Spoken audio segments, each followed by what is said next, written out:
ओम नमो भगवते वासुदेवाय। ओम नमो भगवते वासुदेवाय।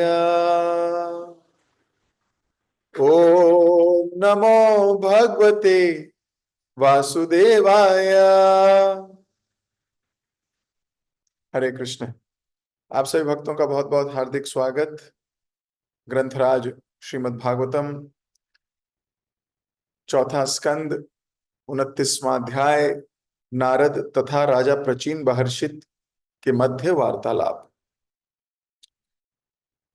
तो कल हमने पढ़ा था किस प्रकार नारद जी राजा प्रचीन महर्षित को ज्ञान दे रहे हैं, को भक्त बनाने का प्रयास कर रहे हैं।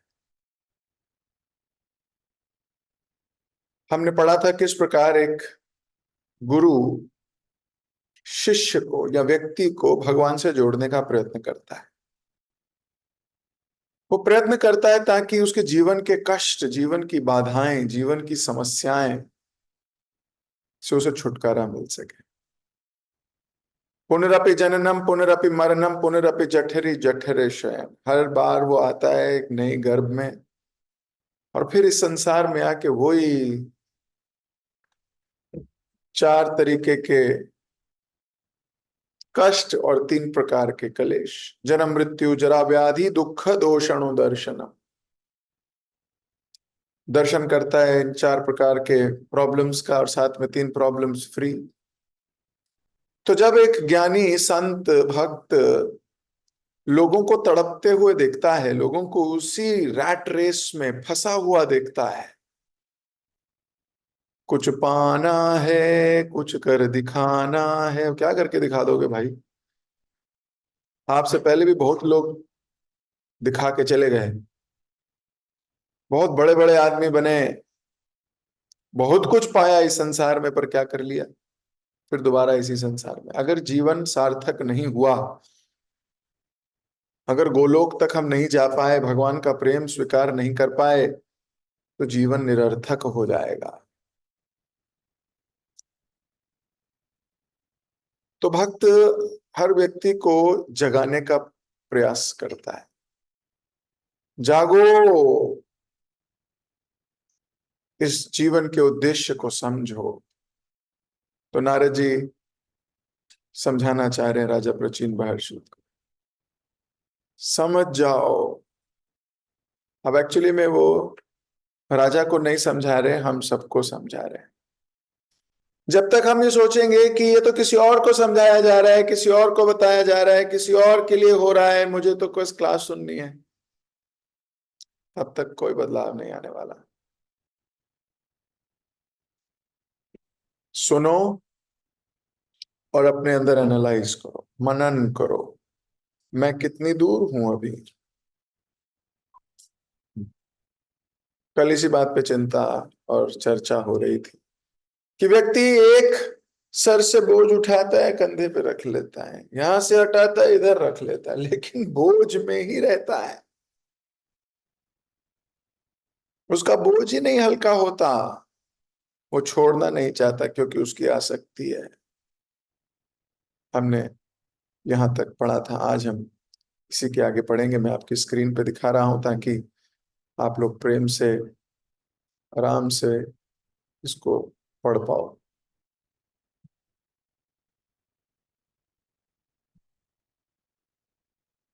नारद जी ने आगे कहा, हे शुद्ध हृदय पुरुष,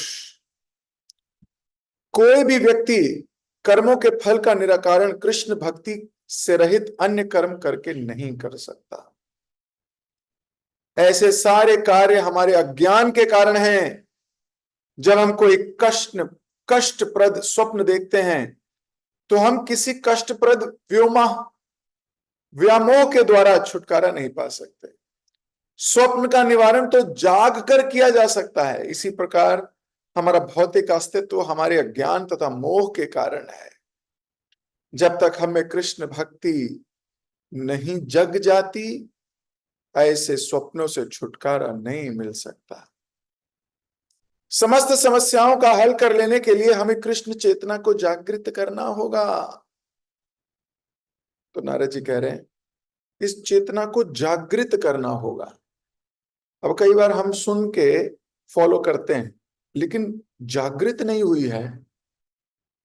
सुनी है और कर रहे हैं, लेकिन जागृत नहीं हुई है। जब जागृत होगी तो और कुछ कर नहीं सकते। फिर तो कृष्ण इतना स्वादिष्ट है, इतना प्रेम आनंद है, इतनी धारा है कि आप कभी कष्ट में रहोगे ही नहीं, आपको कोई कष्ट हो ही नहीं सकता। तात्पर्य में शिल प्रभुपाद जी लिख रहे हैं, जगत गुरु शिल प्रभुपाद की जय। सकाम कर्म दो प्रकार के हैं। बोझ को चाहे हम सर पर रखें या कंधे पर, वास्तव में बोझ तो किसी भी स्थान पर एक जैसा ही है, किंतु बोझ के स्थान का परिवर्तन निवारण के नाम पर होता है। इस संबंध में प्रहलाद महाराज ने कहा है कि संसार में मूढ़ लोग शारीरिक सुख के लिए ये जाने बिना इतना विस्तृत आयोजन करते हैं कि यदि ये योजनाएं सफल हो भी जाएं तो वे भी आखिरकार माया ही होती है। लोग मायावी शरीर सुख के लिए दिन रात कार्य करते हैं, किंतु सुख प्राप्त करने का ये ढंग नहीं है। मनुष्य को भौतिक बंधन से निकलकर भगवान के धाम को वापस जाना होता है, यही वास्तविक सुख है। इसलिए वेदों का आदेश है, इस भौतिक जगत के अंधकार में मत रहो, आध्यात्मिक जगत के प्रकाश में जाओ। इस भौतिक शरीर के दुख के निराकरण हेतु एक दूसरी कष्टमय स्थिति स्वीकार करनी होती है। ये दोनों ही स्थितियां केवल मोह है। एक कष्ट के निवारण हेतु, दूसरा कष्ट को सहने में कोई लाभ नहीं। निष्कर्ष यह निकलता है कि जब तक मनुष्य इस संसार में विद्यमान है वह शाश्वत रूप से सुखी नहीं रह सकता। इसका एकमात्र निवारण है इस भौतिक जगत से सदा के लिए मुक्त होकर भगवान के धाम को वापस जाए। तो श्रील प्रभुपाद जी तो बहुत क्लियर लिख रहे हैं। प्रभुपाद जी कह रहे हैं कि संसार में जो मूढ़ लोग हैं, मूढ़ समझते हो, मूर्ख लोग, भगवान गीता में बोलते हैं अब जानंती मामूढ़ा मानुषी तनुमाश्रिता। मूढ़ व्यक्ति, मूर्ख, हो सकता है वो इस संसार में बहुत इंटेलिजेंट कहलाते कहलाते जाते हैं, पीएचडीज हों, डॉक्टरेट्स हों, बहुत बड़े बड़े कारनामे किए हों, पेटेंट्स हों उनके नाम पे, इत्यादि इत्यादि, हो सकता है बहुत कुछ हो। लेकिन वो जितनी भी उपलब्धियां हासिल करेंगे इस शरीर के लिए होंगी, शरीर को सुख देने के लिए, शरीर को आनंद देने के लिए, शरीर को आराम देने के लिए। लेकिन शरीर खत्म, उसके बाद क्या? तो आप कहोगे चलो जब तक शरीर है तब तक तो आराम ले लें, फंस जाएंगे फिर से। क्योंकि जब तक शरीर है, अरे जब तक शरीर नहीं, शरीर चलता ही रहेगा। ये खत्म होगा दूसरा शरीर मिल जाएगा, वो खत्म होगा तीसरा शरीर मिल जाएगा। तो यदि रूपा जी लिख रहे हैं कि लोग बहुत विस्तृत आयोजन करते हैं, बड़े बड़े, है ना, प्लानिंग बनाते हैं, बहुत प्लानिंग करते हैं, बैठ जाएंगे एक एक चीज नोट करके प्लान बनाएंगे, it has to be perfect, it has to be this, it has to be that, इतना समय लगाएंगे। रूपा जी बोल रहे हैं मान लो वो सफल हो भी जाए तो भी वह माया ही है। तो सफल माया का क्या करोगे आप? अगर आप सफल हो भी गए इन योजनाओं में तो भी माया में ही हो। वास्तविकता तो फ्री होने में है, भगवान का भजन कीर्तन करने में है। वास्तविकता तो समय निकालने में है, सतोगुण में है। रजोगुण तमोगुण का कोई लाभ नहीं। अगर बैठ के भगवान के लिए भजन गाने का समय नहीं, भक्तों के साथ बैठ के भागवतम सुनने का समय नहीं, क्या जीवन है? कष्टप्रद जीवन है। क्या लाभ?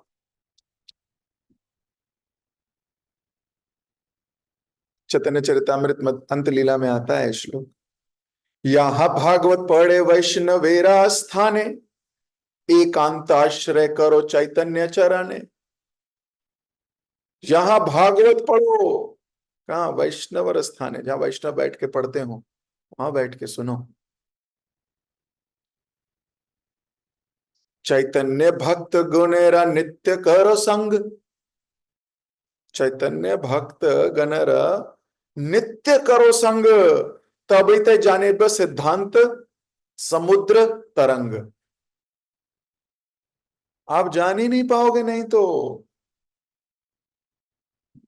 चैतन्य भगवान महाप्रभु के किसी शुद्ध भक्त के, किसी भक्त के साथ बैठ के जब सुनेंगे, तब फिर घर जाके जब पढ़ेंगे, तब समझ में आएगी। अंतलीला में बड़े सुंदर श्लोक हैं ये।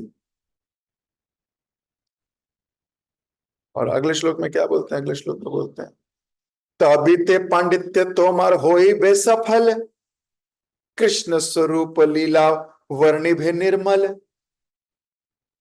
तभी सफल होगा तुम्हारा पढ़ना है यहाँ। और कृष्ण स्वरूप लीला जो वर्णन हुआ है, निर्मल, आराम से आपको समझ में आए।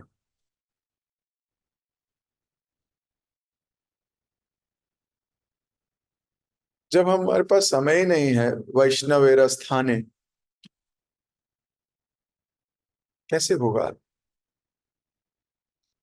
फिर तो धीरे धीरे धीरे धीरे माया की जो पकड़ है वो मजबूत होती चली जाएगी।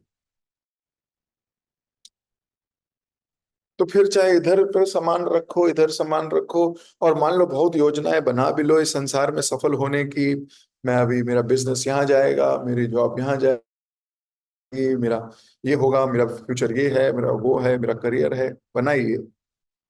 सफल भी हो जाए और मान लो कृष्ण भक्ति छूट गई, तो प्रभुपाद जी लिख रहे हैं, लोग मायावी शरीर सुख के लिए, मान लो ऑब्जेक्टिव केवल यह है कि we should be comfortable, if this is the objective, तो प्रभुपाद जी लिख रहे हैं, ये सही ढंग नहीं है। ये सही ढंग नहीं है। सही ढंग क्या है? भगवान धाम वापस जाना। अब जब सही ढंग है भगवत धाम वापस जाना, तो जो लोग मुझे सुन रहे हैं अभी, जरा अपने आप से प्रश्न करें कि क्या आप भगवत धाम जाने के अभी लायक हैं?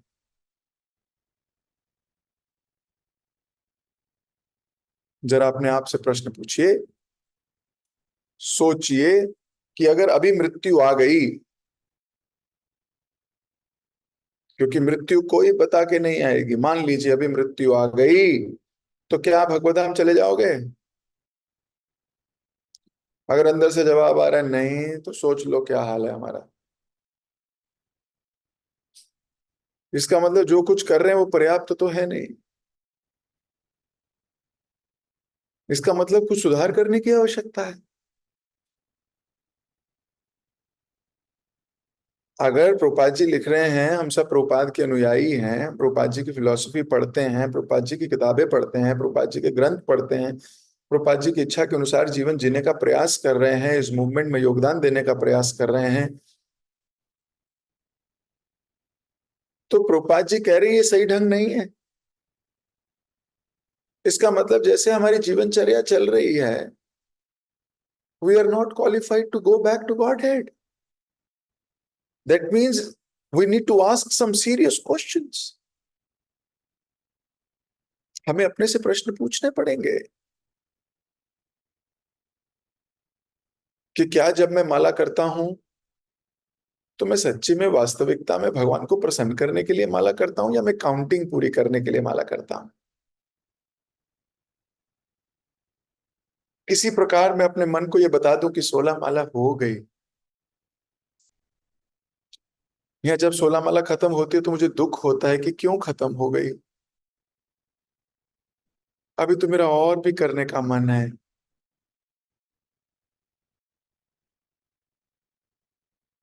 क्योंकि मूवमेंट तो यही है, आनंदम बुद्धिवर्धनम प्रतिपदम पूर्णामृत स्वादनम। ये आनंद तो जो मैंने कल माला करी थी, उससे ज्यादा मजा मेरे को आ जाएगा, उससे ज्यादा आनंद मुझे आ जाएगा।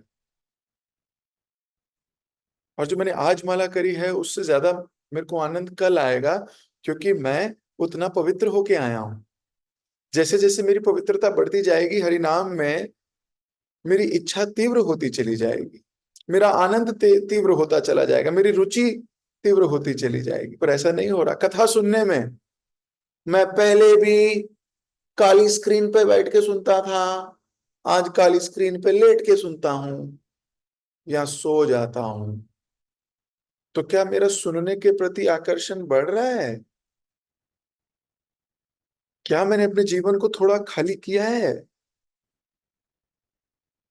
क्या मेरी कॉन्शियसनेस बढ़ रही है? क्या मैं पेन कॉपी लेके बैठती हूँ या बैठता हूँ कि कोई पॉइंट मुझे मिल जाएगा जो मैं पूरी रात या दिन मेडिटेट कर लूंगा? अगर भगवत धाम जाना है तो प्रभुपाद जी लिखते हैं, रूप गोस्वामी लिखते हैं, तीव्रता से भक्ति करनी होगी, तीव्रता से।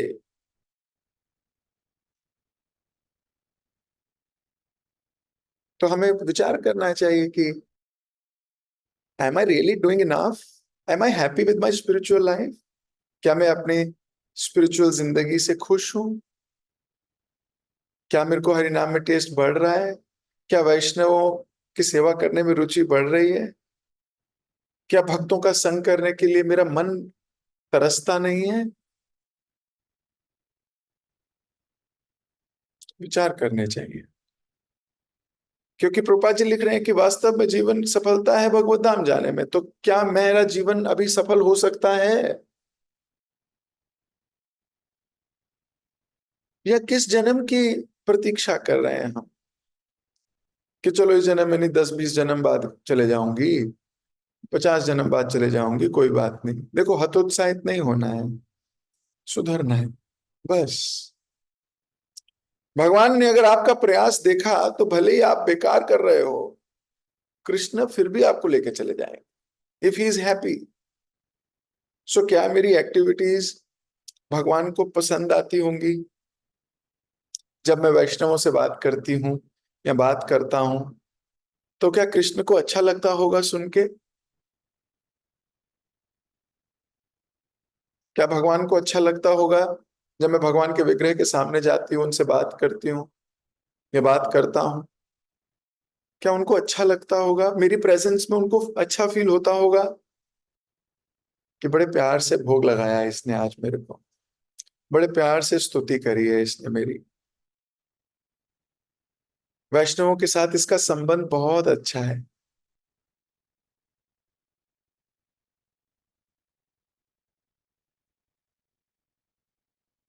इन प्रश्नों के उत्तर हमें अपने आप से पूछने चाहिए कि मैं कैसे भगवत धाम जाऊंगा। मैं भगवत धाम जाऊंगा जब गुरु, वैष्णव, साधु, they all will be happy with मी।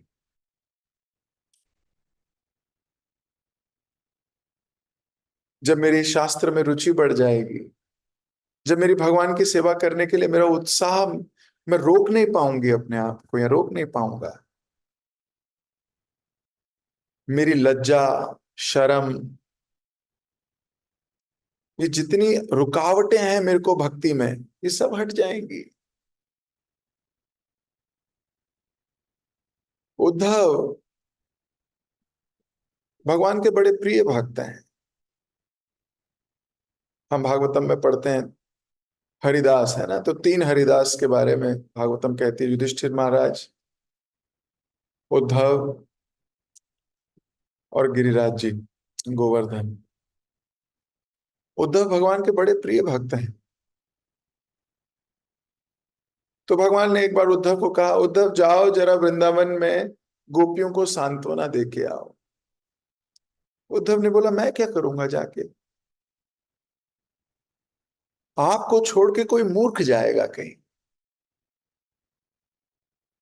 मैं आपको छोड़ के नहीं जा सकता। भगवान ने कहा मेरे लिए चले जाओ। खैर संवाद बहुत बड़ा है, मैं उसको शॉर्ट करूंगा, नहीं तो पता लगे क्लास उद्धव में निकल गई। उद्धव गए और बोले मैं कहाँ इतना अरिस्टोक्रेटिक रॉयल फैमिली, बृहस्पति का शिष्य,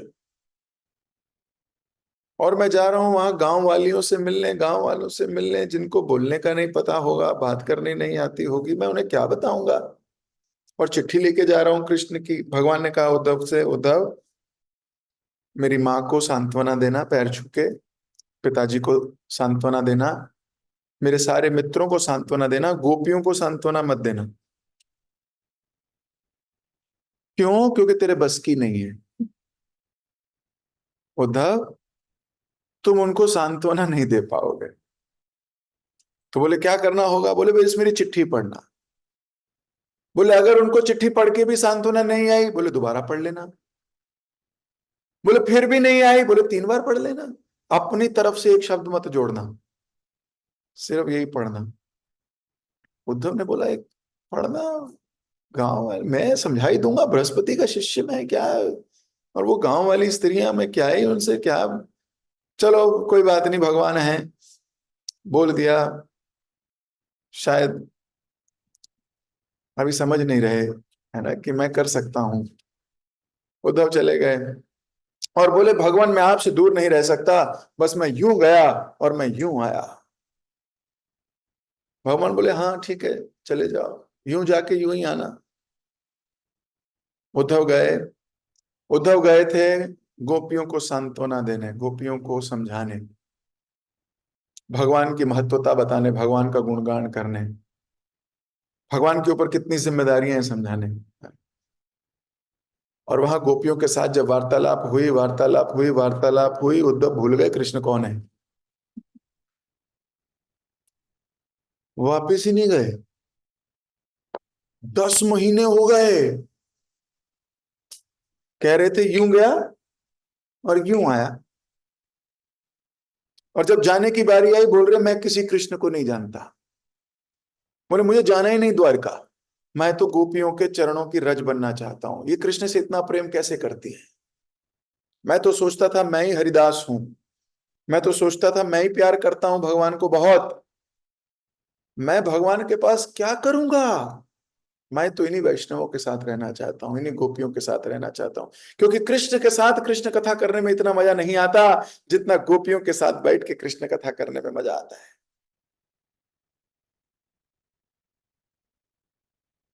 सोचिए उद्धव जी का क्या हाल है। इतना करा कि ब्रह्मा जी से प्रार्थना कर रहे हैं, कृष्ण से प्रार्थना कर रहे हैं क्या, कि मुझे लता बना दो, लता पता, मुझे द्वारका नहीं जाना, मुझे यहीं रहना है, ताकि गोपियों की चरण रज मेरे सर पर पड़ती रहे। ये भक्त हैं बहुत स्ट्रांग। मेरे को समझ में आ गई, मुझे अपनी बारे में समझ में आ गया, भगवान ने यहां मुझे गोपियों को सलाह देने नहीं भेजा, मेरा अहंकार तोड़ने भेजा है। भगवान ने यहां मुझे गोपियों को सांत्वना देने नहीं भेजा, मुझे आईना दिखाने भेजा है कि होंगे तुम हरिदास, लेकिन मेरे भक्तों का कोई तोड़ नहीं। उद्धव जाके गोपियों के चरणों में बैठ के कृष्ण कथा सुना करते थे गोपियों से। सोचो सुनाने गए थे, सुन के आए,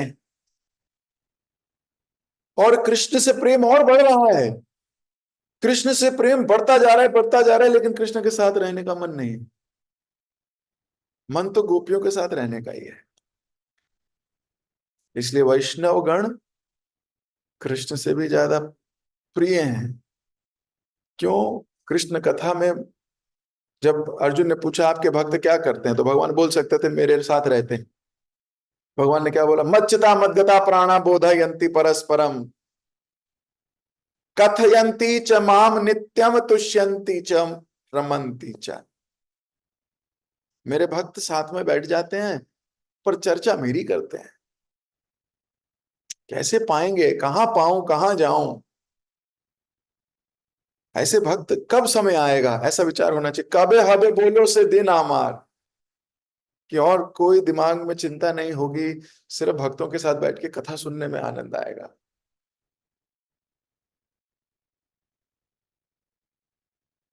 वैष्णवेर स्थाने,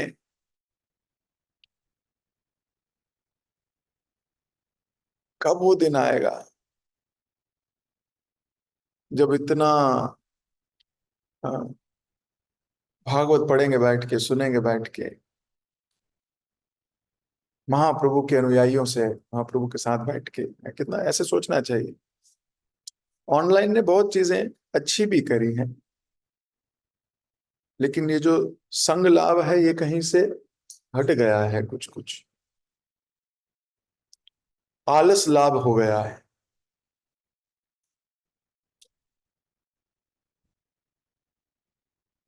तो अगर हम इस शरीर के लिए कुछ ना कुछ करते रहेंगे, दिन रात सुख की तलाश, योजनाएं बनाएंगे, तो प्रभुपाद जी लिख रहे हैं कि आखिरकार आप सफल हो भी जाओगे तो वो माया ही है।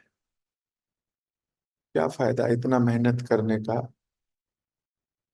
देखिए, मेहनत कीजिए, ऑफिस जाइए, जॉब कीजिए, बिजनेस कीजिए, गृहस्थ हैं, गृहस्थ के धर्म का पालन कीजिए। मम स्मरणे युद्ध च, भगवान ने अर्जुन को क्या बोला, मेरा स्मरण करते करते अपनी नौकरी करो। अगर हम नौकरी कर रहे हैं, योजनाएं बना रहे हैं, इतने रजोगुण में आ गए कि उस हम भूल ही गए भगवान को। ये प्रॉब्लम है। और जितना समय था वो सारा समय लगा दिया, ये problem. We don't have time only. प्रभु जी समय नहीं है, हमें पता तो है करना चाहिए, हमारे पास समय नहीं है। क्यों? कहाँ गया समय? कहाँ गया? प्रभु जी चलता रहता है, कुछ ऑफिस का, कॉलेज का, स्कूल का, चलता रहता है कुछ कुछ। यही चलना है कृष्ण का।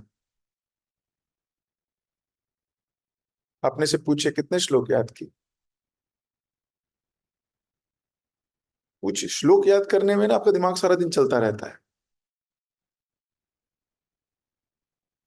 कितना आप काम कर रहे होगे, लेकिन बीच में आपके मन में गुनगुना रहे होगे आप कुछ, कोई भजन गा रहे होगे मन ही मन। अपना काम आपको पता ही नहीं है कि आप काम कर रहे हो या भजन गा रहे हो। काम भी अच्छा होगा, भजन भी अच्छा होगा, ऐसी बात नहीं है। We are absorbed, we are doing, but there is a स्मरणम हैपनिंग।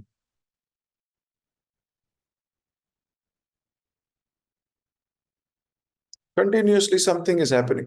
फिर तो हम सोच सकते हैं कि नहीं देखो, हम कृष्णमय हैं, धीरे धीरे भगवान अब हमारी सहायता करेंगे। I am trying my level best, Krishna will help me.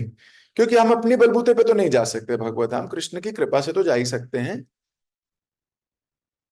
वैष्णव प्रसन्न हो गए, गुरु प्रसन्न हो गए, कृपा मिल गई, चले गए भगवत धाम, आराम से चले जाओगे। भगवान ना ना कहते रह जाएंगे तो भी चले जाओगे। प्रभुपाद जी ने बोला मैंने बैकडोर खोला है, फ्रंट डोर से आने की जरूरत भी नहीं है, पीछे से निकाल के ले जाएंगे हम। But we have to please Prabhupada, we have to please representatives of Prabhupada. नहीं तो सब व्यर्थ है। प्रभुपाद जी लिख रहे हैं इसलिए वेदों का आदेश है, ऐसे नहीं बोल रहे, वेद रिक्वेस्ट कर रहे हैं, प्लीज देख लो, तुम्हारे पास थोड़ा समय हो आ जाओ, थोड़ी देर भागवतम सुन लो, बैठे हैं। नहीं है, वेदों का आदेश है, भौतिक जगत के अंधकार में मत रहिए, मत रहिए, आध्यात्मिक जगत के प्रकाश में चलिए।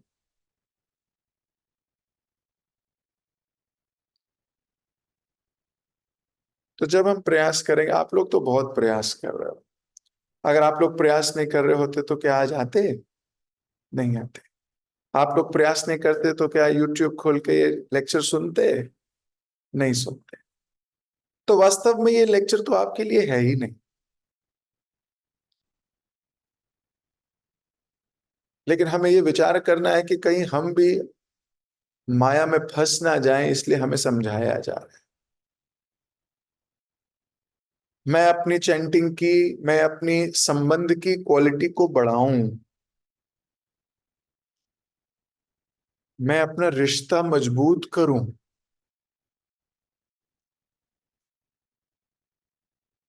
अब जब इतना समय इन्वेस्ट किया है तो क्यों नहीं अच्छे से इन्वेस्ट करें? क्यों नहीं अच्छे से भगवान का स्मरण करें, भगवान को जपें, भगवान को भजें, और एक दिन ऐसा मूड डेवलप करें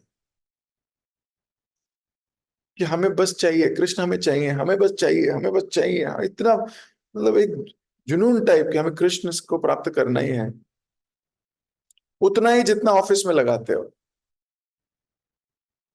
उतना ही जितना अपना करियर बनाने में लगाते हो। तो कोई सोच सकता है प्रभु जी हम तो उसमें भी फिसड्डी दिए हैं।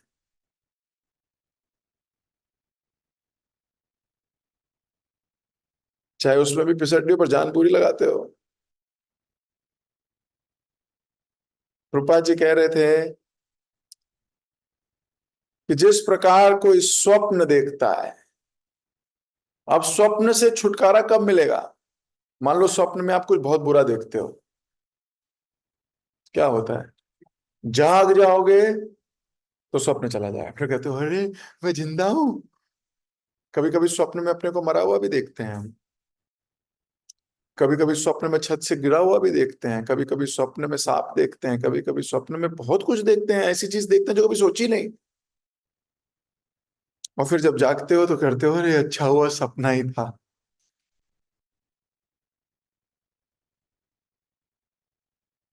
ठीक उल्टा भी होता है, कई बार सपने में अपने आप को हीरो भी देखते हो। कभी कभी सपने में बहुत अच्छी चीजें भी देखते हो, फिर सपना टूट जाता है, बोलते हो "ओ, ये सपना था"। यही जिंदगी है, लेकिन ये आम आदमियों की जिंदगी है, भक्तों की नहीं। भक्त तो बड़े रमे हुए हैं। They know what to do, how to do, when to do, what to do, everything and the reason behind what they are doing.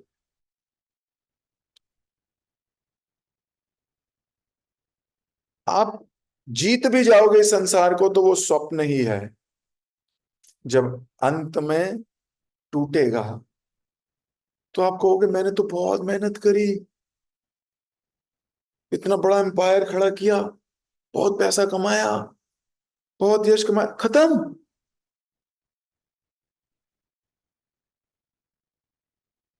और वहीं अगर सक्सेस हो रही होगी, आपको दिव्य विमान आएगा लेने के लिए, भगवत धाम विष्णु दूत खड़े होंगे स्वागत करने के लिए माला लेके, और 21 पुश्तें आपकी, दादा परदादा परनाना, सब लोग माला लेके खड़े, बेटा तेरी वजह से हम सब जा रहे हैं भगवत धाम।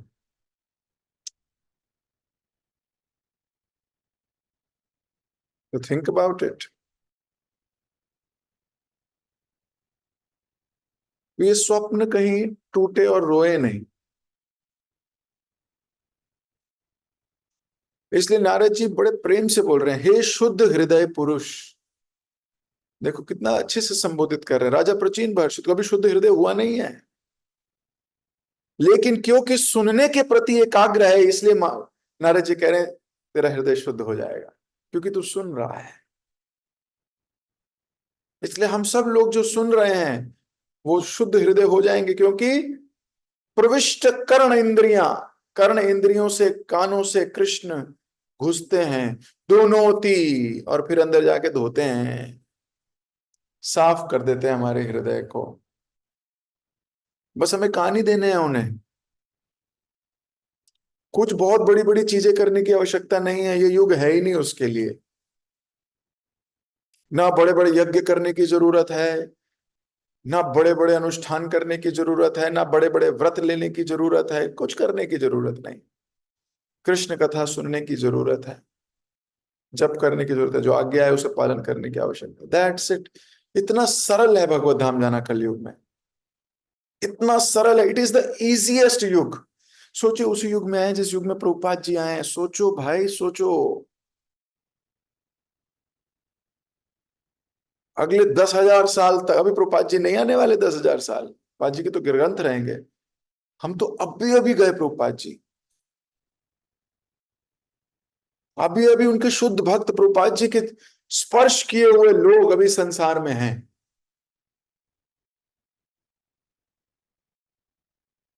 सोचिए, शुद्धता है। 10,000 साल में दोबारा आओगे क्या, कहाँ पता लगेगा क्या हो रहा है। अगली बार मान लो जन्म हुआ 10,000 साल बाद ही होगा पक्का। और वहां ना कोई कृष्णा बुक होगी, ना भगवत गीता होगी, ना भागवतम होगी, क्योंकि है ही इसकी लाइफ 10,000 ईयर्स। उसके बाद खत्म। फिर क्या करोगे? हैरी पॉटर पढ़ना, पढ़ना कुछ और ही।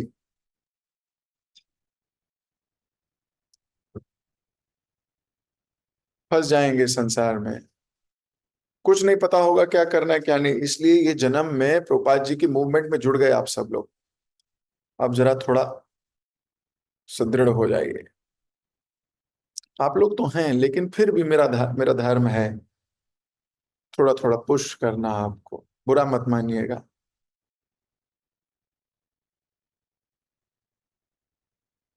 मेरा धर्म है थोड़ा थोड़ा झंझोड़ना अपने आप को, आपको, कि सुनिए भाई, अगर संसार से चले गए तो क्या अभी भगवत धाम जा पाएंगे, या हमने अगले 50 सालों की योजना बनाई हुई है? क्योंकि मृत्यु का तो कोई पता नहीं।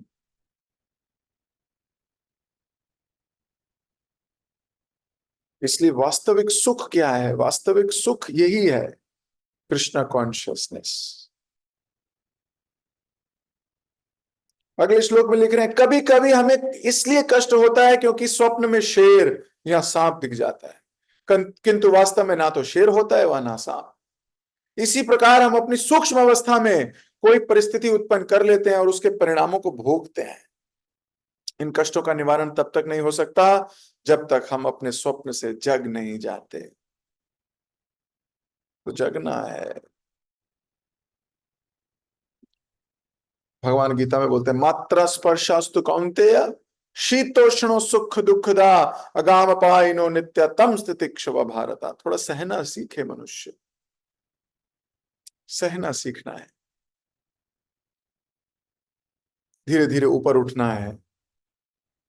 भक्ति लता को श्रवण कीर्तन के जल से सींचना है, वो जाएगी ऊपर, भेद के निकल जाएगी संसार को, गोलोक को भेदती हुई निकलेगी, भगवान के चरणों से जाके लिपट जाएगी। आप पढ़ेंगे माधुर्य कादम्बनी में भक्ति लता कैसे बढ़ती है आगे, कैसे श्रद्धा से प्रेम तक का सफर चलता है, किस प्रकार ये बादल वर्षा करते हैं स्वीटनेस, माधुर्य, कैसे कैसे भक्ति लता में ग्रोथ होती है।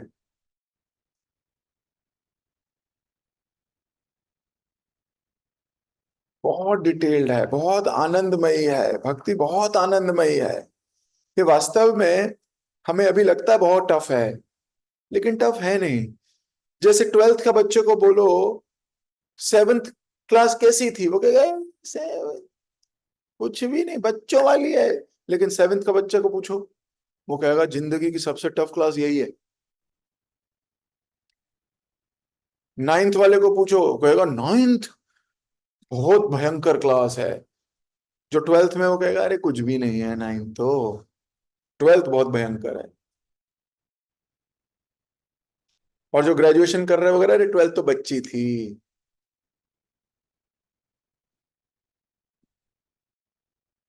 हम जिस पोजीशन में है ना, हमें मुश्किल लगती है बस। लेकिन आप उन भक्तों से सुनिए जो आगे बढ़ गए, वो क्या बोलते हैं, कृष्ण पदम पदम यद विपदाम न तेषाम। आपको बस आश्रित होना है, कृष्ण सारी कष्ट हर लेंगे। क्योंकि हमारी आस्था में, हमारे आश्रय में कमी है, इसलिए हमारे को मुश्किल लग रही है। क्योंकि हमारे समर्पण में कमी है। पूछो अपने आप से, आप समर्पण में क्या करते हो? पूछे क्या समर्पित किया है अभी? प्रभु जी किया ना मैंने, अभी जन्माष्टमी पे मैंने दान दिया था। समर्पित मानस देहो गेहूं जो किछु मोरा, अर्पिलु तुआ पदे नंद किशोरा। मेरा मन, मेरा शरीर, या जो कुछ भी मैसेज मैं बोलता हूँ मेरा है, मेरा कारपेट, मेरा धन, मेरे ज्वेलरी, मेरा ये मेरा वो, हम भगवान को थोड़ी समर्पित करते हैं।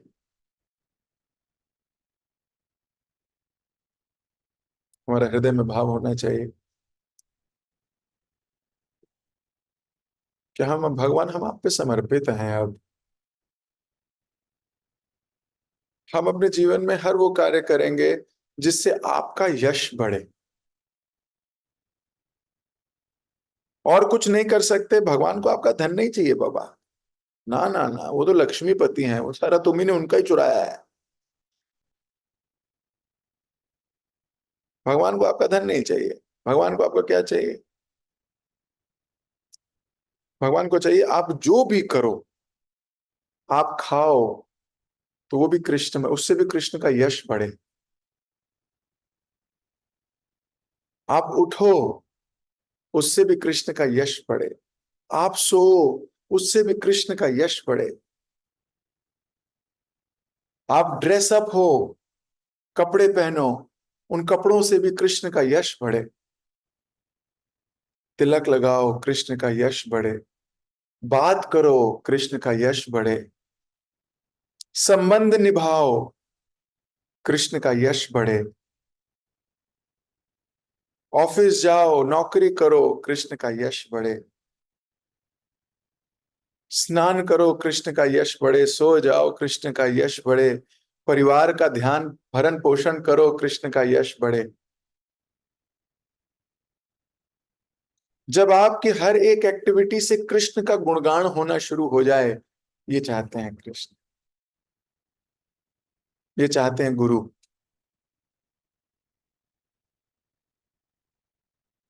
हम सब जो भी मेरी बात सुन रहे हैं, और मैं अपने को भी इसमें इंक्लूड करके बोलता हूं, अपनी अपनी गतिविधियों को टटोलते हैं। क्या मेरी हर गतिविधि से कृष्ण का यश बढ़ता है? आप देखिए गरुड़ जी क्यों है भगवान के साथ। गरुड़ जी जब पंख भी फैला के उड़ते भी है ना, हे लक्ष्मीकांता हम तम भजामि, सामवेद के श्लोक निकलते हैं। पंख फैलाने से भी है, उड़ रहे हैं, लेकिन भगवान की स्तुति निकलती है, वेद वाक्य निकलते हैं उनके पंख फड़फड़ाने से।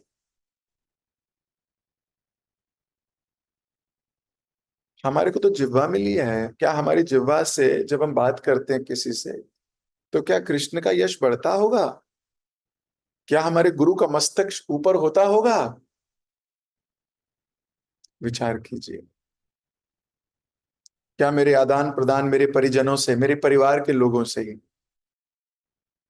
बाहरी दुनिया में क्या जाएं, पहले अपने परिवार में ही देखिए। क्या मेरे घर के संबंध इतने अच्छे हो रहे हैं कि लोग कृष्ण का गुणगान करने में आनंद लें? ये प्रचार है, ये है असली प्रचार। चलते फिरते मंदिर होने चाहिए हम। चलते फिरते मंदिर। क्यों? हृदय में गोपाल की मूर्ति है, हृदय में भगवान है। हम सबके हृदय में परमात्मा है कि नहीं है? दिखते कहाँ है प्रभु जी हमें?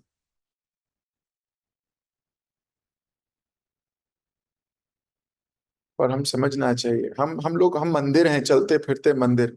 मंदिर में क्या होता है? घंटी बजती है, कीर्तन होता है, भगवान का यशोगान होता है। तो जहां जाए ये मंदिर, वहां आसपास के लोगों को गुणगान, शांति मिलनी चाहिए। हमारे जाने से लोगों को शांति मिलनी चाहिए। पता लगे जाने से अशांति फैल जाए। क्यों? गुस्सा तो नाक पे लेके घूमते हैं हम। कैसा मंदिर है ये? हमारी आदतें बदलनी पड़ेंगी, हमें कितनी गंदी आदतों को छोड़ना होगा हमको। जितनी नेगेटिव क्वालिटीज हैं जिससे कृष्ण का अपयश होता है। लोग बोलते हैं कृष्ण का भक्त है ये, ऐसे काम करता है, कृष्ण का भक्त। आपने क्या किया? भगवान को कितना दूर कर दिया, अपने आप से लात मार दी भगवान को। वो दूर हो गया भगवान से। किसकी वजह से? आपकी वजह से, हमारे आचरण की वजह से, हमारे शब्दों की वजह से, हमारी आदतों की वजह से, हमारी लत की वजह से, हमारे क्रोध की वजह से, हमारे अपने लिए जीने की वजह से, अपनी इंद्रिय तृप्ति की वजह से।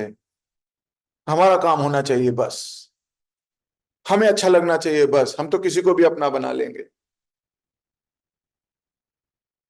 कुछ भी खा लेंगे, हमें अच्छा लगना चाहिए बस। गलत बात है, गलत आदतें हैं, इसको हमें छोड़ना चाहिए। बुरी आदतों से बचना चाहिए। जहां जाइए, भक्त आपको, आपके उठने के बाद लोग बोलें 2 मिनट और बैठ जाओ, थोड़ा और सुनाओ ना भगवान के बारे में। हाँ, कुछ राक्षस होंगे जो नहीं बर्दाश्त करेंगे, हिरण्यकश्यप की तरह। तो पहचानना सीखिए, पहचानना सीखिए।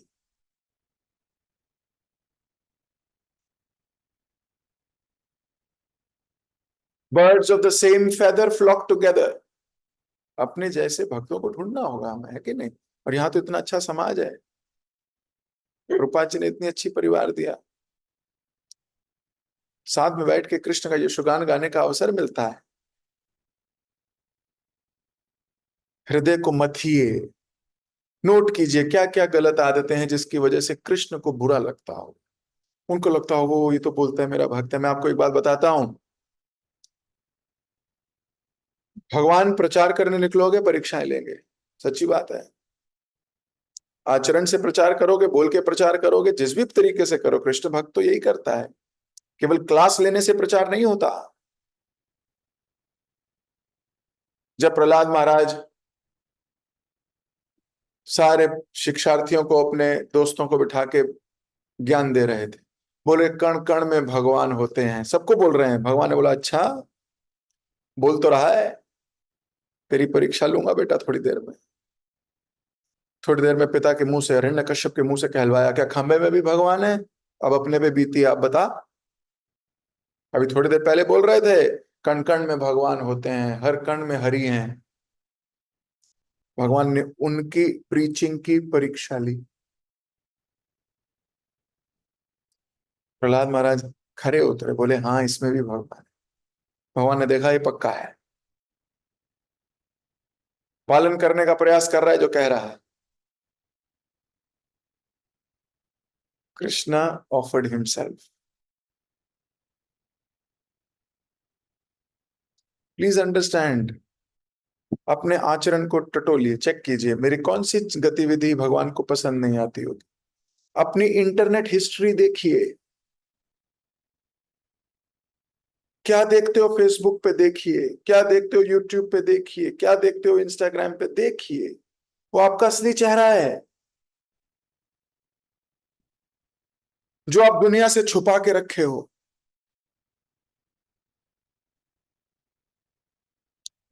आपको क्या लगता है कृष्ण नहीं देख रहे होंगे? अरे जब आपकी इंटरनेट हिस्ट्री आपका सर्विस प्रोवाइडर देख सकता है, तो क्या कृष्ण नहीं देख सकते? हमें सब पता है ना? समझिए इस बात को। और this that is your original nature. मुखौटे नहीं पहनने हैं हमको, हमें धीरे धीरे सुधरना है। मेरा ये आचरण भगवान को अच्छा नहीं लगता होगा, क्या मैं इसको भगवान के लिए त्याग सकता हूं? अगर कृष्ण को अच्छा लगेगा तो क्या मैं इसे छोड़ सकता हूं? नहीं नहीं नहीं, मैं नहीं छोड़ सकता, भले कृष्ण हट जाए, कोई बात नहीं, छोड़ दीजिए। हो गया फिर तो काम हमारा। कृष्ण को ही छोड़ दिया हमने, कृष्ण से ही हाथ छुड़ा लिया, तो क्या बचा हमारी जिंदगी में? हाँ, मैं अभी नहीं छोड़ सकता, लेकिन मैं प्रयास करता हूं, धीरे धीरे छोड़ दूंगा। 5 महीने देता हूं अपने को, 6 महीने देता हूं, 1 साल देता हूं, अपने गुरुजनों से पूछता हूं, अपने काउंसलर के पास जाके बैठता हूँ, हाथ जोड़ के उनसे बोलता हूँ, हे प्रभु जी, हे माता जी, जो भी हैं आप प्लीज मेरी सहायता कीजिए। ये मेरे अंदर अवगुण है, आ गया है किसी तरीके से, मैंने आपको भी नहीं बताया था कभी। मेरे मन में ऐसे विचार आते हैं, मैंने आपको भी नहीं बताया था कभी, लेकिन आप मेरे वेल विशर हैं, मुझे पता है। मेरी सहायता कीजिए, मैं इससे कैसे बचूं? फिर जो वो कहें उसको करना चाहिए हमको।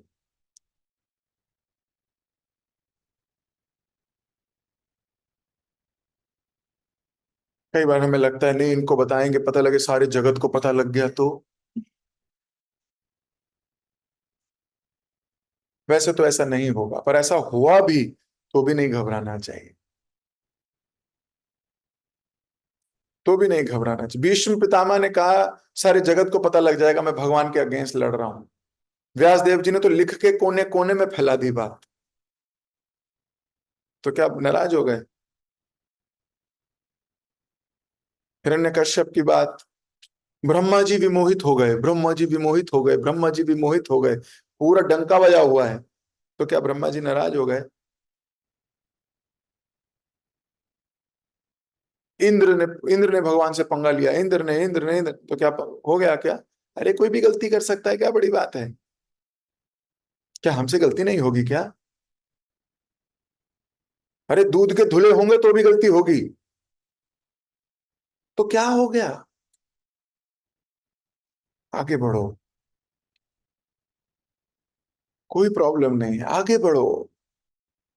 ये संसार में माया के वश में कोई भी आ सकता है। इंपॉर्टेंट ये है कि उसे तोड़ के निकल पाया कि नहीं। Failure is not when you fall down, failure is when you can't get up again.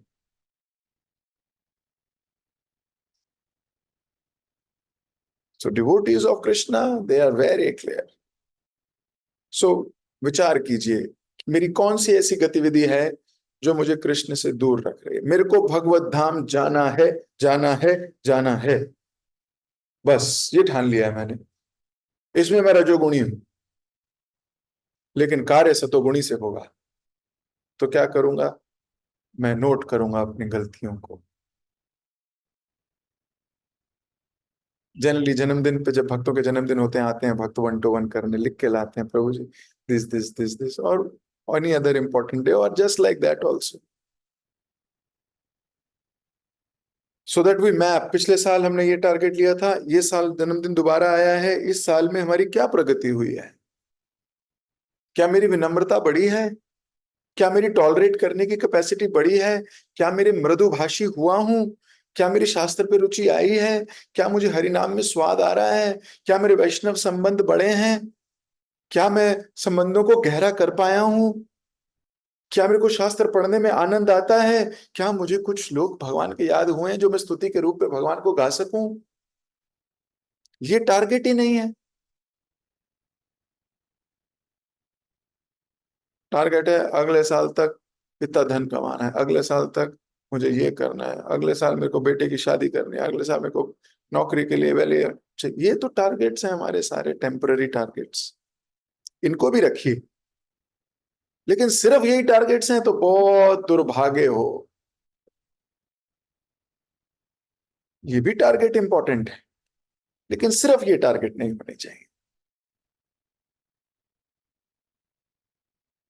तो अपनी वाणी को दे रहा हूं विराम, लेकिन प्रभुपाद जी ने यहां क्योंकि ऐसा कहा कि एकमात्र, हाँ, हमारा यही प्रोसेस है, कृष्ण कॉन्शियसनेस हुए बिना नहीं जा पाएंगे।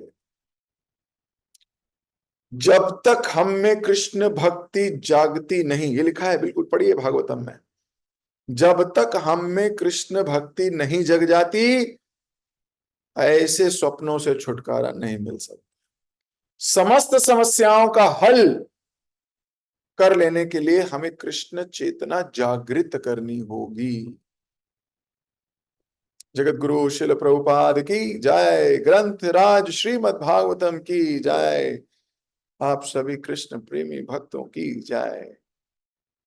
हरे कृष्णा। आप सब लोग भगवान से प्रार्थना कीजिए कि मैं जो कहा, जो पढ़ा, उसको अपने जीवन में उतार सकूं, नोट करूं कि मैं कहाँ कहाँ गलती करता हूं, अपने सीनियर के चरणों में जाके बैठ जाऊं, तो नम्रता से एक एक चीज को डिस्कस करके उसमें सुधार लाने का प्रयास मैं भी करूं, और सुधार लाने का प्रयास आप सब भी कीजिए, ताकि कृष्ण चरण कमलों में प्रीति शीघ्र, अति शीघ्र जागृत हो, जो मनुष्य जीवन का परम लक्ष्य है।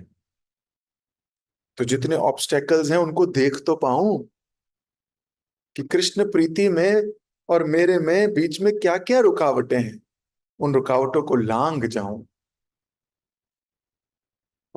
और मैं आप सबके लिए भी प्रार्थना करूंगा कि हम सब मिलके कृष्ण यशोगान गाएं, हमारी हर एक्टिविटी से कृष्ण को संतुष्टि मिले, भगवान को हमारे साथ आनंद आए, वैष्णवों को हमारे साथ आनंद आए, गुरुजनों को ना, गुरु को हमारे साथ रहने में भी आनंद आए। We should become exemplary devotee. It will happen when we will work on ourself. जब हम अपने ऊपर कार्य करेंगे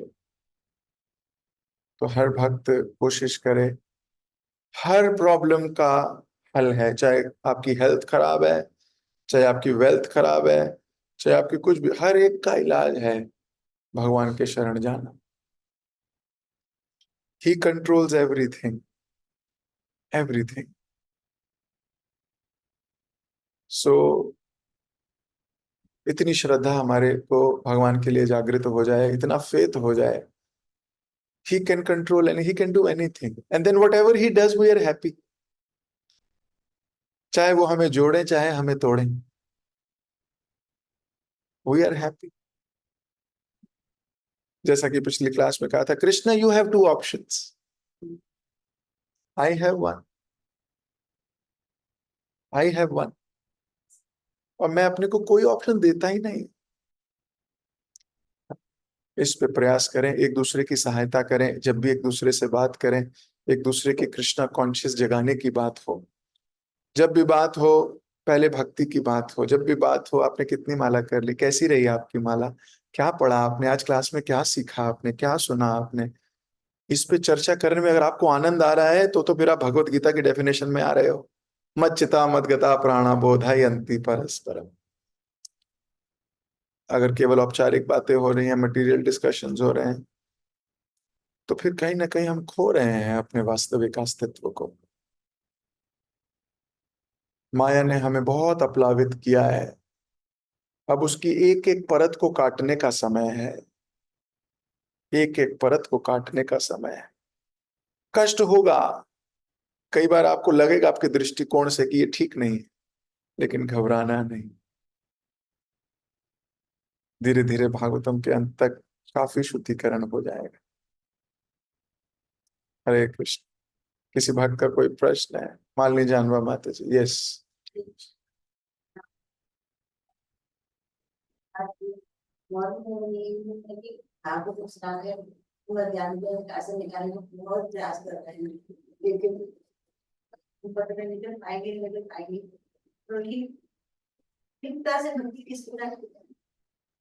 माता जी पूछ रही हैं कि तीव्रता से भक्ति किस प्रकार की जाए। श्रील प्रभुपाद जी ने अपने ग्रंथों में सब कुछ लिखा, किस प्रकार भक्त को अपने दिनचर्या को बदलना चाहिए, डेली एक्टिविटी को चेंज करे। वो प्रातःकालीन उठे, उठ के भगवान को प्रणाम करे, भगवान को धन्यवाद दे, भगवान एक और दिन मिला है आपकी सेवा करने के लिए, मैं बड़ा सौभाग्यशाली हूँ।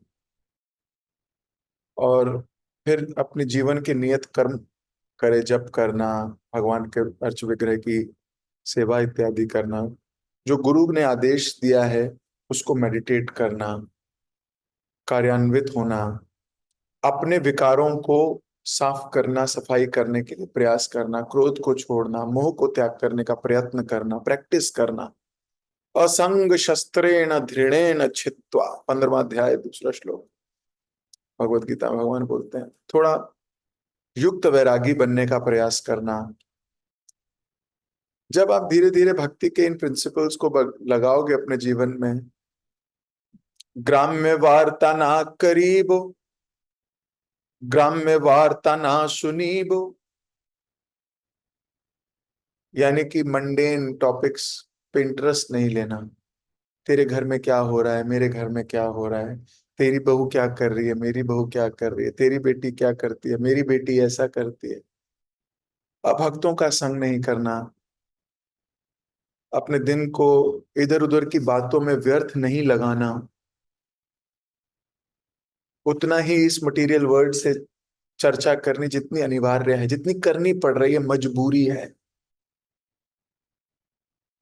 अंदर तीव्रता से भक्ति की अग्नि को जलाए रखना। धीरे धीरे धीरे जब ये आप प्रयास करते रहोगे, मंडेन बातों से हटोगे, पॉलिटिक्स से हटोगे, इंटरटेनमेंट से हटोगे, भक्ति में ढूंढोगे एंटरटेनमेंट, भक्ति में आनंद लोगे, धीरे धीरे धीरे धीरे पवित्रता, गंभीर हो जाओगे आप। जब चार लोग बात कर रहे होंगे मटेरियल वर्ल्ड की, आपको वहां बैठने का मन नहीं करेगा, मतलब गंभीर व्यक्ति है, भक्ति के लिए गंभीर है। वहीं कोई बात कर रहा है, मेरी जेठानी, मेरी देवरानी, मेरी बहू, मेरी, और तुम्हें मजा आ रहा है। आप कह रहे हो नहीं नहीं मैंने भी देखा था, अरे मैंने भी सुना था, आप भी उसमें एब्जॉर्ब हो गए। इसका मतलब हम भक्त, हम क्या हैं, हम गंभीर नहीं हैं। गंभीर व्यक्ति क्या कहता है, गंभीर व्यक्ति, उसको पता है क्या चीज उसे नुकसान दे सकती है, वो उससे दूर रहता है, केयरफुल है वो। इसका ऑपोजिट है केयरलेस डिवोटी। केयरलेस डिवोटी क्या होगा, उसको ना वैष्णव अपराध से डर लगता, उसको तो अपनी बात कहने से मतलब है, मेरे मन में था मैंने कह दिया। उसको तो ना गुस्से से समझ आती ना किसी और से समझ आती। गंभीर व्यक्ति बहुत सीरियस है, उसको पता है मेरे इस वाक्य से मेरी भक्ति घट सकती है, मैं नहीं करूंगा। मेरी इस एक्टिविटी से कृष्ण मुझसे दूर हो सकते हैं, मैं नहीं करूंगा। मेरी इस एक्टिविटी से किसी वैष्णव के हृदय में विदीर्ण हो सकता है, मैं नहीं करूंगा। वो अपनी भक्ति के लिए गंभीर है, केयरफुल है। ऐसे आप गंभीर बन सकते हो। दूसरा, जो गंभीर है उसकी सेवा करके गंभीर बना जाता है। जो स्वयं गंभीर है, जिसको इधर उधर की बातों में इंटरेस्ट नहीं, अपनी भक्ति, अपने उसकी दिनचर्या स्ट्रांग है, एक ही रूटीन है, और वो उस रूटीन से बोर नहीं होता। हाँ, हमें उसकी सेवा करोगे, आप में भी गंभीरता आएगी। ठीक है। हरे कृष्ण। विशिष्ट अमृत प्रभु। हरे कृष्णा गुरु जी, जन्म प्रणाम। Thank you so much. आज के लेक्चर से तो बहुत सारे पॉइंट्स मैंने अभी नोट किए हैं, और अ, ये लेक्चर मैं अभी एक बार नहीं कई बार सुनूंगा गुरु जी, क्योंकि बहुत सारे चीजें आपने इस लेक्चर के माध्यम से बताया है कि ये आचरण मेन चीज है। बहुत सारी चीजें हैं जो मैं इस लेक्चर के माध्यम से अपने आप को मैं मेडिटेट कर पा रहा हूँ कि बहुत सारी गलतियां कर रहा हूँ अभी भी। कि सबसे पहला कि जो आपने सबसे पहला क्वेश्चन जो हमें दिया, आपकी आवाज हमें आवाज आ रही है कोई? अब आई, अब आ गई। जैसे हमें ऐसे भक्ति करके भगवत धाम कैसे जा सकते हैं, मतलब नहीं जा सकते हैं कि जपा हम प्रॉपर तरीके से नहीं कर पाते हैं, सही से शास्त्रों का अध्ययन भी नहीं कर पाते हैं। रियली में बहुत सारी चीजें हैं जो हम कर ही नहीं पाते, और भगवत धाम हम इसी कारणों की वजह से हम नहीं जा पाएंगे गुरु जी। लेकिन मैं आइंदा ध्यान रखूंगा कि इस लेक्चर के माध्यम से, और मैं सभी भक्तों से भी क्षमा चाहूंगा कि अगर मेरे प्रति भी अगर कुछ गलती हो तो प्लीज आप सबसे निवेदन है कि उसे क्षमा करिएगा। और मैं अपने आप को कोशिश करूंगा और अच्छे से अपने आचरण को अच्छे से करूं, जैसे प्रभु जी ने बहुत सारी चीजें बताई हैं, और इस लेक्चर के माध्यम से मैं अपने जीवन में बदलाव 100% लाऊंगा प्रभु जी। थैंक यू जय। So much. हरे कृष्ण। बहुत सुंदर रियलाइजेशन है आपकी। अगर ये प्रेरणा भी आ गई तो सफल समझूंगा मैं भी है ना, दोबारा सुनूंगा और मैं भी अपने अंदर सुधार लाने का प्रयास करूंगा। और हरे कृष्ण। अभी मुझे दीजिए इजाजत। हरे कृष्ण। हरे कृष्ण प्रभु जी, दंडवत प्रणाम जी। आपको बहुत बहुत धन्यवाद आज का इतना सुंदर लेक्चर लेने के लिए। भागवतम का एक श्लोक था और जैसे आपने लास्ट क्वेश्चन आंसर्स में एंड किया कि गंभीरता लानी चाहिए भक्ति में, तो आज का लेक्चर गंभीर टोन में था, सिखाने वाला था, और हम सबको मोटिवेट किया कि हम गंभीर बने भक्ति में, फोकस कैसे अपना बढ़ाना है। तो भागवतम का एक श्लोक था, बट आपने उसको भगवत गीता के श्लोक से समझाया कि मत चित्ता मत गता प्राण बोधयन्ति परस्परम कथयन्तश्च माम नित्यम तुष्यन्ति च रमन्ति च। कि भगवान के भक्त उनके गुणगान में जब भी मिलेंगे तो उनके गुणगान में रमन्ति, उस आनंद लेंगे, रमण करेंगे भगवान के गुणगान में। तो काफी लर्निंग्स थे प्रभु जी आज के लेक्चर से। एक तो सबसे मेन थी कि हम अपने गोल्स सेट करते हैं कि मुझे किधर जाना है, किस चीज में सक्सीड करना है, सक्सेस कहाँ होगी मेरी, सक्सेस मैं कैसे डिफाइन करता हूँ। तो आपने बताया कि यदि मटेरियली सक्सेसफुल होना गलत बात नहीं है, फोकस करना चाहिए हमें, लेकिन यदि हमारी मटेरियली सक्सेस हम हो भी जाते हैं, सक्सेसफुल हो जाते हैं, और भक्ति में जीरो है, तो फिर उसका कोई फायदा नहीं है, क्योंकि ये जीवन भक्ति करने के लिए मिला था, मटेरियल सक्सेस पाने के लिए नहीं मिला था। तो भक्ति पर फोकस होना चाहिए। बट हम इसके बाद ये भी सोच सकते हैं कि ठीक है, चैंटिंग करता रहूंगा, हियरिंग करता रहूंगा, रीडिंग कर लूंगा, पर प्रायोरिटी मटेरियल चीजों को है, उन गोल्स को है। भक्ति को एज अ साइड एसेट या फिर सेकेंडरी काम बना के रखा हुआ है, तो वो भी हमारे समय की वेस्टेज ही है, क्योंकि हम उस पर चिंतन मनन नहीं कर रहे। तो जब तक भक्ति प्रायोरिटी पर नहीं आएगी हमारी लाइफ में, कि यदि इतनी डायर सिचुएशन है कि चॉइस आ रही है बहुत डिफिकल्ट के, मैं अपनी मटेरियल चॉइस को आगे रखूं या फिर भक्ति को आगे रखूं, तो यदि विदाउट अ डाउट हम भक्ति को चूज करते हैं तब तो आगे बढ़ रहे हैं। लेकिन यदि डाउट आ जाता है कि मैं किधर जाऊं किधर ना जाऊं, तो फिर वहां पे प्रायोरिटी नहीं है भक्ति हमारी लाइफ में। तो एक ये मैंने सीखा कि प्रायोरिटी पे लाना है भक्ति को, उसको फर्स्ट थिंग बनाना है अपने जीवन की, कि बाकी सब चीजें भले ही छूट भी जाए थोड़ी थोड़ी, ऐसा तो नहीं होगा कि डेली बेसिस पे ही छूट रही हैं, लेकिन भक्ति को यदि प्रायोरिटी पे रखेंगे तो हम आगे बढ़ जाएंगे स्पिरिचुअली। तो ये बहुत इंपॉर्टेंट एक पॉइंट था। सेकंड था, खुद से क्वेश्चनिंग होनी चाहिए कि क्या मैं पर्याप्त कर रहा हूँ भक्ति के लिए। जैसा आपने बोला कि यदि कृष्ण आके पूछे आज ही मुझे मेरे से कि क्या तुम भगवत धाम जाने के लायक हो, तो क्या जवाब दे पाऊंगा, अभी तो मेरा आंसर नहीं होगा। तो क्वेश्चन करना चाहिए मुझे खुद से कि क्या मैं पर्याप्त चीजें कर रहा हूँ भक्ति के लिए, क्या मैं कृष्ण को खुश कर पा रहा हूँ, क्या मैं गुरु की जो इच्छाएं हैं, उनको परिपूर्ण कर पा रहा हूँ। और ये जो इंट्रोस्पेक्शन है, क्वेश्चन करना बहुत जरूरी भी है, क्योंकि जो हमारा विकेड माइंड है वो हमें बहाता रहता है, इधर उधर ले जाता है, तो अलाउ नहीं करता इंट्रोस्पेक्ट करने के लिए कि हम 2 क्षण बैठ के सोचे कि क्या मैं भक्ति में इनफ कर रहा हूँ, क्या मुझे क्या करना चाहिए और कैसे कर सकता हूँ और कैसे आगे बढ़ सकता हूँ। क्योंकि बहुत चंचल, जैसे कि अर्जुन बोलते हैं चंचला मना कृष्णा, तो बहुत चंचल है, नहीं सोचने देगा, मौका नहीं देगा। बट इसी के बीच में जो आपके लेक्चर्स होते हैं सुबह शाम के, वो एक अपॉर्चुनिटी होता है हम सब के लिए कि हम उसके थ्रू ये इंट्रोस्पेक्शन वाली भावना अपने अंदर ला सके। यदि हियरिंग ना हो, यदि लेक्चर्स ना लो आप हम सब के लिए, तो फिर मे बी ये थॉट ना आए कि हम इंट्रोस्पेक्ट करें बैठ के। लेकिन क्योंकि डेली कुछ ना कुछ पॉइंट होता है भक्ति में आगे बढ़ाने वाला लेक्चर्स में, तो हमें हेल्प करता है कि हम बैठ के इंट्रोस्पेक्ट कर पाए कि मैं भक्ति में और आगे कैसे ग्रो कर सकता हूँ। एंड आपने एक चीज और बताई जो मुझे पर्सनली बहुत अच्छी लगती है, कि ये युग बहुत अच्छा है हम सबको भक्ति करने के लिए, क्योंकि प्रभुपाद इस युग में आए थे। एंड सबसे मेन पॉइंट है कि प्रभुपाद आए, उन्होंने कलयुग को पीछे खिसकाया ताकि हम सब भक्ति कर सके, हम सबको डिफिकल्टी ना हो। लेकिन एक चीज और है कि ऑल द प्रभुपाद अभी गए हैं, लेकिन जैसे हम पढ़ते हैं कि भक्ति एक भक्त के हृदय से दूसरे के हृदय में जाती है, तभी भक्ति का उदय होता है किसी व्यक्ति के हार्ट में। जो प्रभुपाद का हृदय था जिसमें भक्ति ठूस ठूस के भरी हुई थी, परिपूर्ण था, ओवरफ्लो कर रहा था भक्ति से, तो जब प्रभुपाद के उस हृदय से जिन भक्तों ने भक्ति प्राप्त करी है, हम उनसे गाइडेंस ले सकते हैं। वो भी प्रकट हैं इस धरातल पे हमें गाइड करने के लिए, हमारा मार्गदर्शन करने के लिए।